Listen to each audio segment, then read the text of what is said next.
త్వరగా యుద్ధాలు ముగించడం కాకుండా యుద్ధాలు పెంచే ప్రయత్నం జరుగుతుంది ప్రపంచం అంతటా.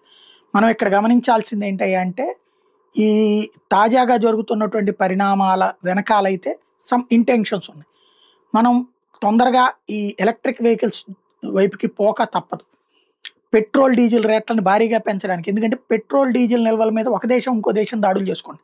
రష్యాలో ఉన్నటువంటి పెట్రోలియం రిజర్వ్స్ మీద ఉక్రెయిన్ దాడులు చేస్తుంది. ఉక్రెయిన్ పెట్రోల్ రిజర్వ్స్ మీద రష్యా దాడులు చేస్తుంది. అట్లాగే ఇరాన్ వాటి మీద మొన్న ఇజ్రాయెల్ దాడులు చేసింది. ఇజ్రాయెల్ వాటి మీదన ఇరాన్ అనుబంధ తీవ్రవాద సంస్థలు దాడులు. ఇప్పుడు వెనుజులా లాంటి ప్రాంతాల మీద అమెరికా దాడులు చేస్తుంది. ఆల్రెడీ కొంత ఆయిల్ నిల్వల్ని అమెరికా తన గుప్పెట్లో పెట్టుకుంది ఇరాక్ లాంటి చోట్ల. అట్లాగే ఆయిల్ నిల్వలు ఇరాన్ లాంటి వాళ్ళని వెనుజులా లాంటి వాళ్ళని ఏడిపిచ్చుకు తింటోంది, రష్యా లాంటి వాటిని కూడా. తద్వారా అంతర్జాతీయంగా ఆయిల్ కాన్సెప్ట్లో సంథింగ్ ఏదో జరుగుతోంది.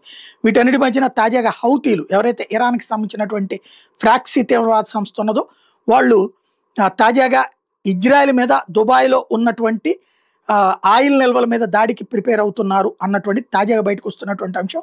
అదే సందర్భంలో సూడాన్లో కూడా దాడులు జరిగేటటువంటి అవకాశం ఉంది అన్నటువంటి వాదనలు బలంగా వినిపిస్తున్నాయి.